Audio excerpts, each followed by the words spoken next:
what's up? My name is Vince, and these are my top 10 reads of 2026, halfway through the year. Now, before I get into the top 10, I'm going to do three honorable mentions. And after writing down the honorable mentions, I realized they all shared a certain characteristic. And that characteristic is that they were all rereads for me.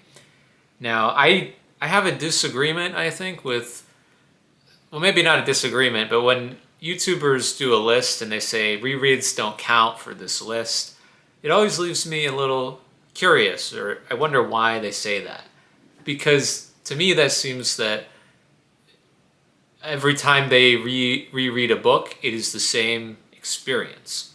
But I have found I reread a lot, I found that that's almost never the case. You never step into the same river twice, and you're never the same person that steps into the same river twice. To go philosophy on. No, it's not really philosophy, but it's true.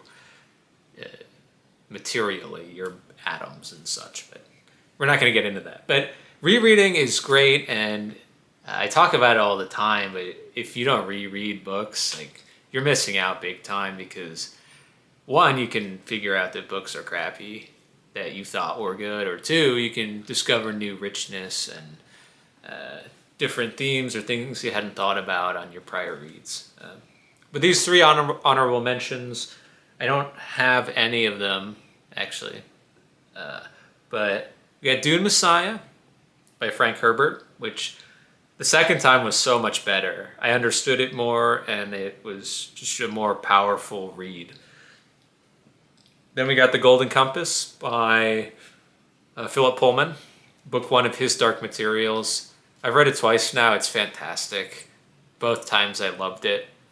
Such a magical world, and I was so disappointed how the second books 2 and 3 ended up. And number 3 is The Strange Case of Dr. Jekyll and Mr. Hyde by Robert Louis Stevenson from the 1880s.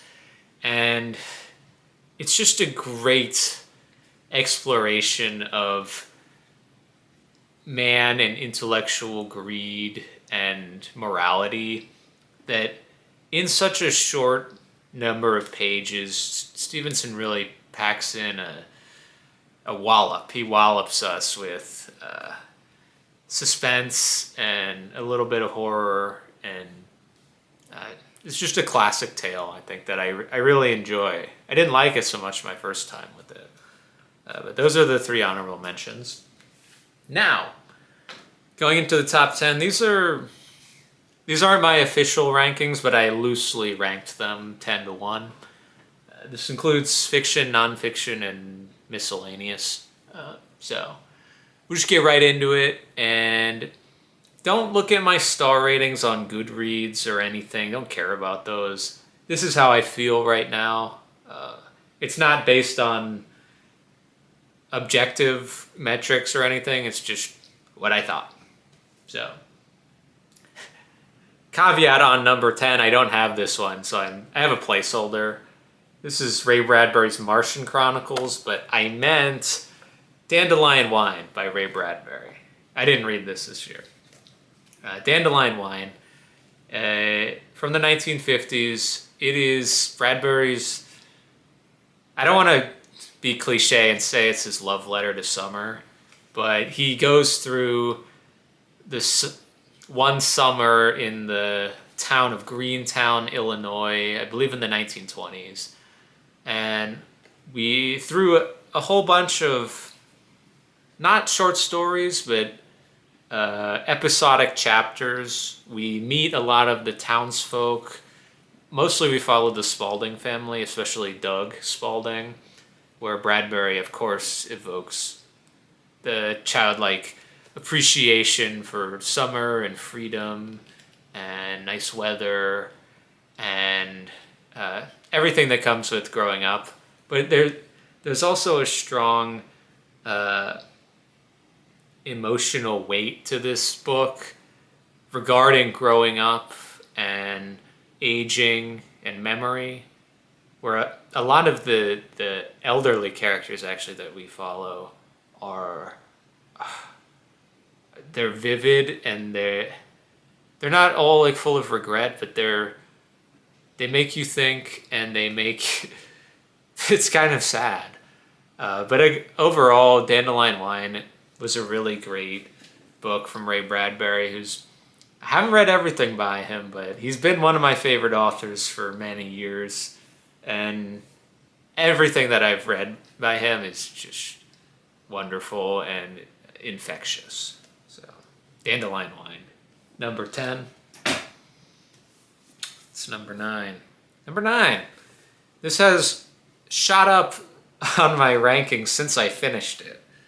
The actual act of reading it, I wasn't a huge fan of, but we have The Monk by Matthew Lewis, The Monk.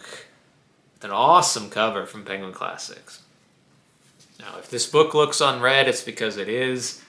I had some Barnes & Noble credit, or like a gift card kind of thing. So I bought this after I finished it on Project Gutenberg. But this is a 1796 Gothic horror novel. 1796. And it was quite scandalous for its time period. Matthew Lewis was actually in Parliament at the time. He was 19, I think, when he wrote this. And I think when it published, he was like 20 or something in Parliament. I think his dad might have helped him out there. But it is the story of a monk, Ambrosio. This is set in Spain, by the way, in Madrid. But Ambrosio is the most pious man in the city. Once a week, he leaves his abbey, where him and his other monks stay. He's a Capuchin monk. And he delivers a sermon at one of the churches. And it's the place to be in Madrid every Tuesday or whatever.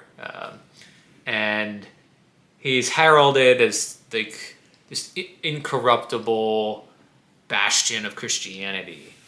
But the book is about his descent into lust and sin. And I loved this book. I just didn't really like reading it. I've seen other people comment on, I guess it would be Lewis's, he's not a developed author yet. And I think it read like that. Like the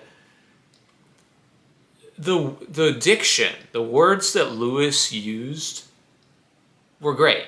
I just think it might have been the syntax. It didn't keep me going, the way the sentences were structured. And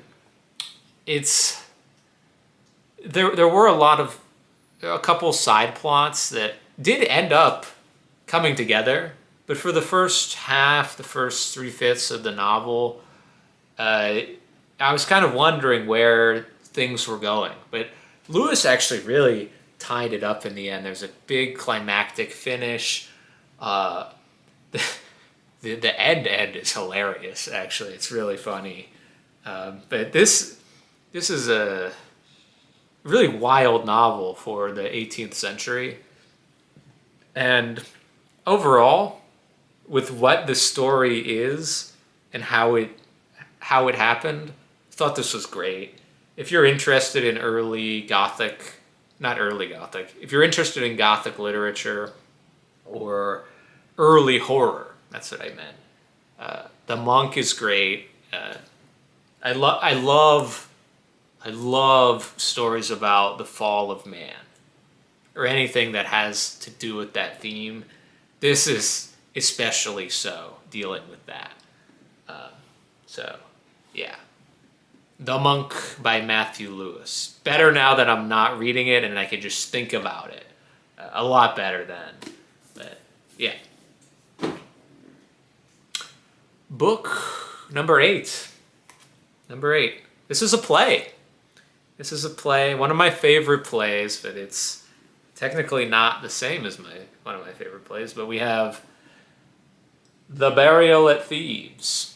This is by Seamus Heaney, famous Irish poet, but it's his version of Antigone by Sophocles.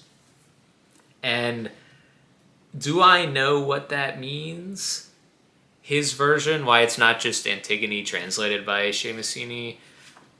I can't remember. I read this a while ago, but it is basically Antigone. And I love the play of Antigone. If you haven't read Sophocles, read Sophocles, please. At least the Oedipus plays. I haven't read, I don't think, anything else by him yet. But the Oedipus plays are amazing.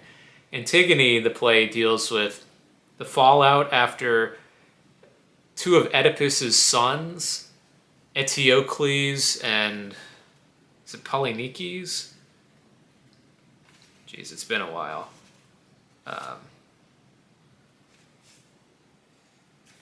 The two sons battle for control of Thebes. They both get killed. Creon becomes king of Thebes, and he buries the son that stood with Thebes and defended it, and he refuses to bury the other brother who was invading Thebes to try and take over from the brother.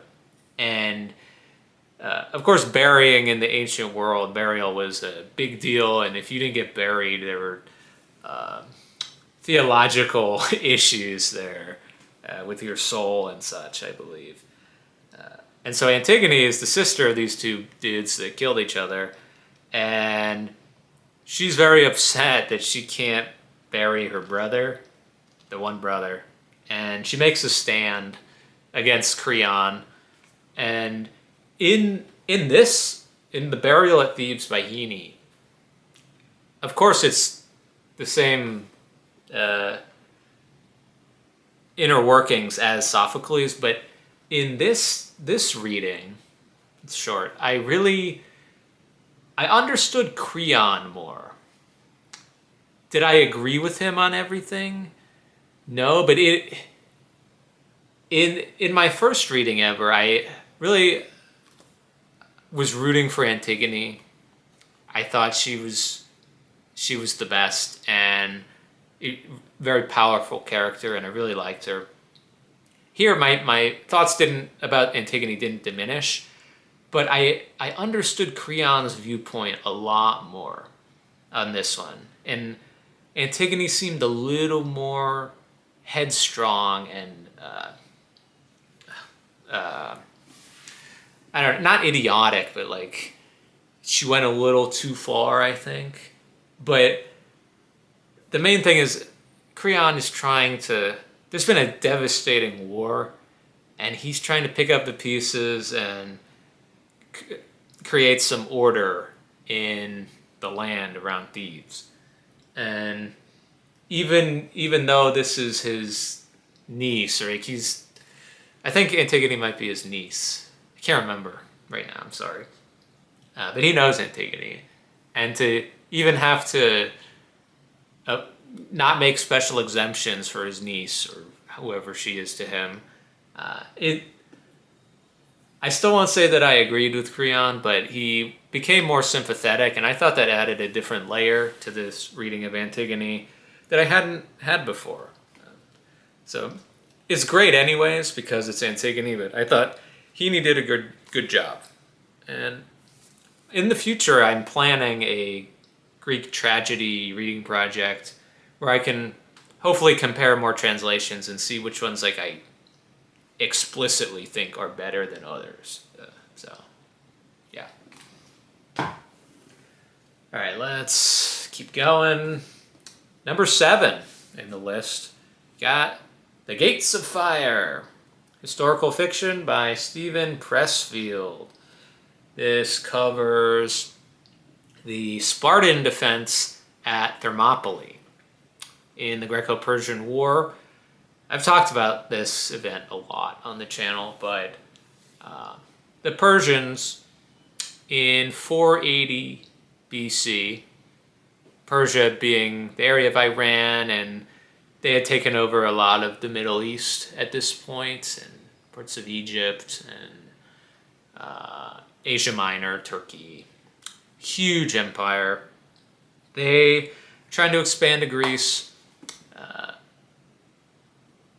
King Xerxes, his father, Darius, in 490 tried to invade Greece. He was stopped at the Battle of Marathon. And 10 years later, Xerxes, who's now king, is looping around Greece, or through Turkey, through Macedonia, Bulgaria-ish, going around to invade Greece from the north.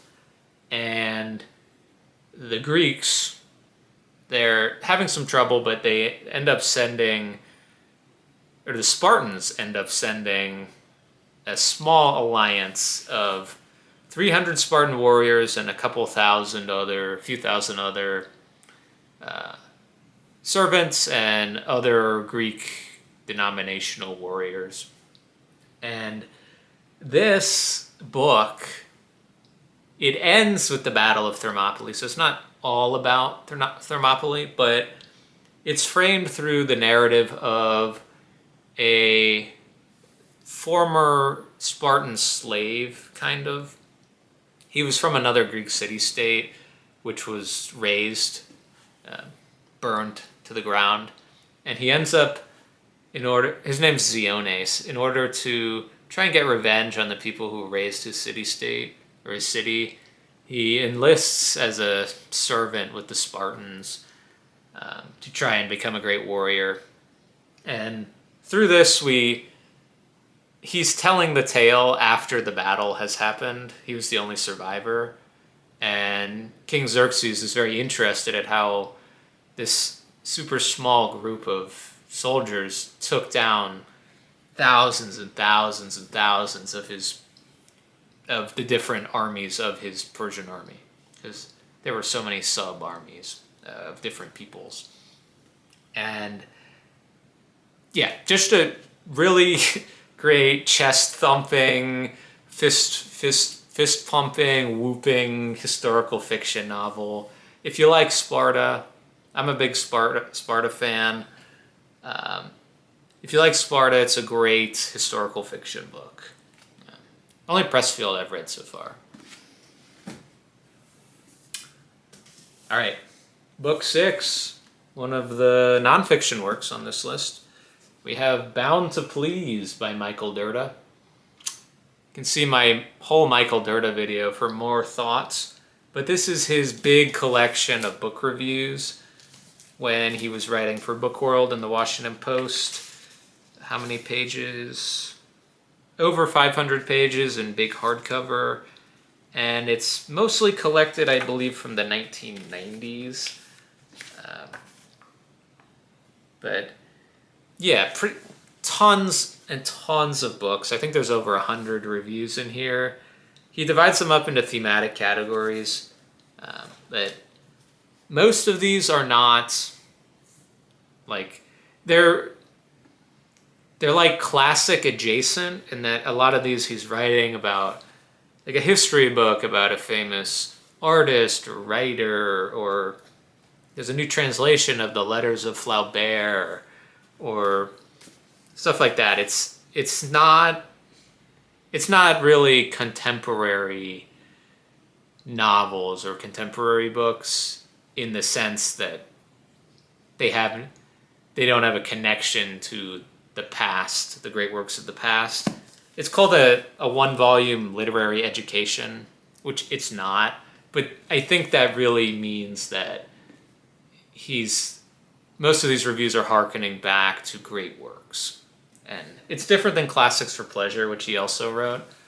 These are for the most part, new books that he had written about, but I'll find one right here that's The Collected Fictions of Borges, the one by Andrew Hurley, translated by Hurley. So that's just a new translation. Dejuna, The Life and Work of Dejuna Barnes. It's a biography, so he'll write about Barnes's work. Or Damned to Fame, The Life of Samuel Beckett. So that's a biography of Beckett. He gets a chance to write about Beckett and the book. So a lot of stuff like that, where it's like classics adjacent. But yeah, I love book reviews. This was awesome to read. I think Dirda's a real congenial writer, and it's just nice to hang out with him, I think. So, sorry, my nose is itching.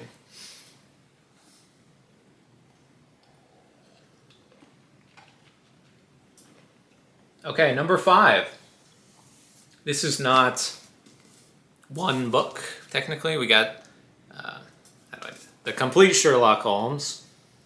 The Complete Sherlock Holmes. I have this 2-volume hardcover set from Doubleday, which I'm planning to get rid of soon. Stay tuned.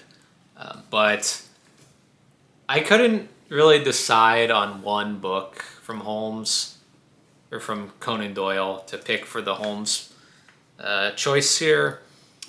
I read most of the Sherlock Holmes books this year, and I loved most of them. Here I would, in this 5th spot on the list, I would combine The Adventures of Sherlock Holmes, The Memoirs of Sherlock Holmes, and The Return of Sherlock Holmes. Those are my 3 favorites. Arthur Conan Doyle does very well in the short story. His novels leave a little bit to be desired.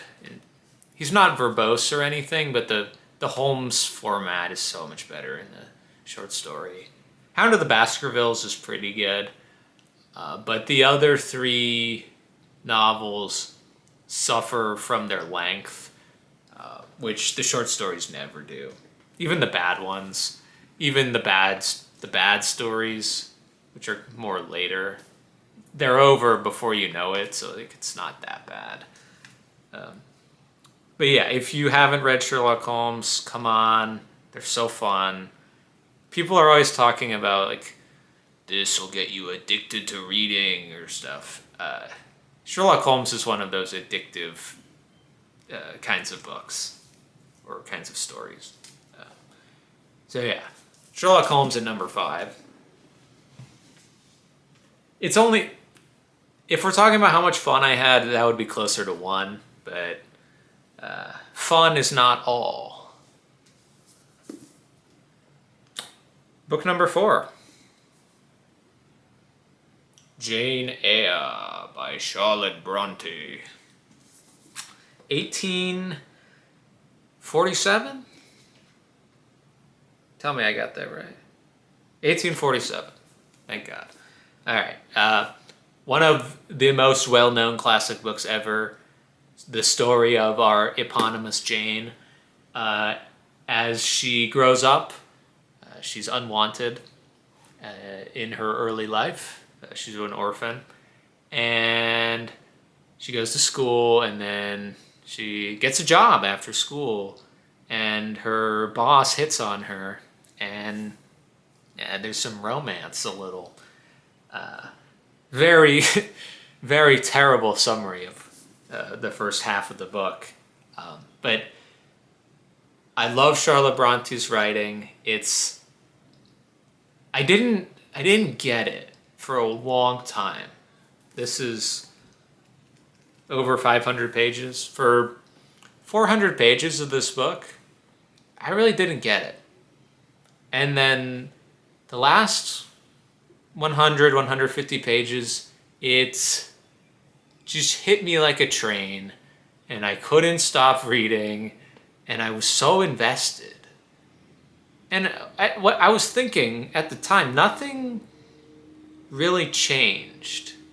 But maybe I just accepted the story. I wasn't really used to reading, or in the style of reading Victorian romances, so to say. I've been doing a lot better on my pre-1900 reading. But maybe I just wasn't, maybe it was me. But this is a phenomenal book. Jane is a great character. There's a lot of, there's a few really emblematic characters. I think that's a nothing sentence. There's some good characters in here. The mystery was okay. The mystery of the woman in the attic. But it's a coming of age story at its core, I think. And Jane's coming of age was just a treat to experience with her. So, Jane Eyre at the number 4. Number 3, Wild Swans. I think I just talked about this. Oh yeah, the mass market. I was doing my bookshelf tour. See my bookshelf tours. I'm doing them right now. Wild Swans by Yung Chang. It's a memoir of 20th century China. Chang was born in mid 20th century China, and she not only details her life before she escaped to England or left for England, but she also goes through the lives of her mother and her grandmother. And this is a crazy, crazy book. It's basically 700 pages. The amount of bloodshed and panic and terror that was caused in the 20th century of China is nuts. You almost don't believe everything that happened in this book. Only covers 60 years ish, maybe 70. But it goes from the warlord period of China to a bunch of wars and the Japanese invasion. We get World War II. That's all before, so much stuff happens before even Mao Zedong comes to power with the communists and all his hijinks, which was probably even worse than what had happened before. But man, this Chang really gets into it's not a common person's guide to 20th century China, but it's on the ground reporting. She gets all her stories that she didn't live through from her mother or her grandmother, and it's just heartbreaking stuff, and a sad, powerful, emotional, great book. If you're interested in China at all, or you like the Traumatic Book Club and you want to read something dramatic, check out Wild Swans. It is well worth the page count. And I read it really fast, actually, for it being 700 pages. Yeah. All right, number 2. We got All Quiet on the Western Front by Eric Maria Remarque. I always butcher that one. Not just because of the tongue twister. I always try to say Ramia or something. But this is a novel about Paul Boehmer, his experience in World War I as a German soldier. Basically drafted, or he volunteered while he was in like secondary school or something with all his friends. And he slowly, or perhaps quickly, comes to realize the awful nature of war. And we follow him and his friends throughout their time near the front lines, the Western Front, as they're fighting the French and the British, and later the Americans. And it's just awful to read how this kid, he has to become a man in the worst of circumstances. Just constant fear of being blown up by shells and hand-to-hand combat in the trenches, and the people back home don't understand what it's like to be a soldier. You got all the World War I jingoism. It's terrible to read, but at the same time, it's one of the greatest works of fiction I think I've ever read. It's not going for gore. It's not going to. There are points that Remarque has here, but he's not being didactic about anything. He's just showing what happened. Remarque served in World War I, so it's autobiographical, and it demonstrates the sad futility of the soldier's life as they're cast away by puppet strings into the meat grinder. And yeah, it's almost one you don't want to reread just because you know it's going to destroy you every single time. But great book. Great book. All Quiet on the Western Front. And this might be a surprise to some of you who have been watching the channel, but number one, I didn't even expect this, but number one, we have The King in Yellow by Robert W. Chambers. This is an 1895 short story collection, which mixes horror and weird and bohemian stories of the fin de siècle times in America and France. And if we were talking about the entire collection, The King in Yellow, this might be an honorable mention. But I was at Barnes & Noble with my credit, and I found this hardcover. It's Pushkin Press. It only collects the first 4 stories. The first 4, The Repairer of Reputations, The Mask, In the Court of the Dragon, and The Yellow Sign. And these are the 4 stories that relate to this. In the book, there's this play. It's called The King in Yellow. And anyone who reads it is corrupted and they slowly become insane. And these 4 stories all deal with madness and fervid insanity and paranoia. It's very... I won't say it looks back to Poe, Edgar Allan Poe, but it has that maniacal intensity that Poe has when he's at his best.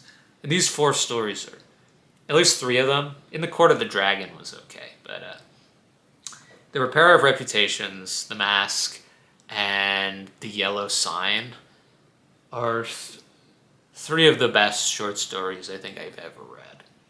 And since this book only collects the 4, not the other 6 or the other 8, I'm putting this in my first spot. That's everything I wanted from a weird tale, or a weird set of tales. The prose was gorgeous. I was thinking gorgeous and extravagant. Gorgeous and extravagant. I loved the prose, the way that the paranoia of these characters got into my head, and I started worrying that if I read the King in Yellow play that I might go insane. I forgot I was reading a book. I was so locked into these 4 stories. The way that Chambers plays with madness, insanity, and art, and beauty, and passion, and obsession, it's so good. And I really can't say enough about this.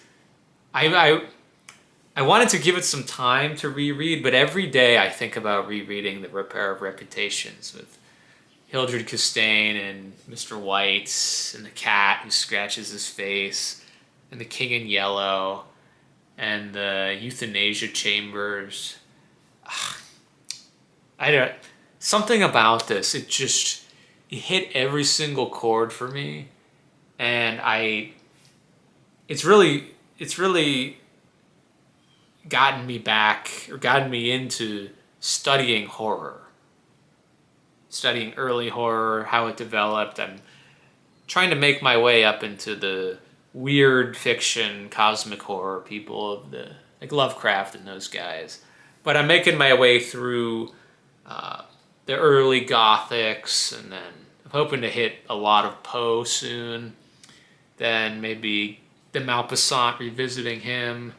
and hitting Ambrose Bierce and M.R. James and Arthur Machen and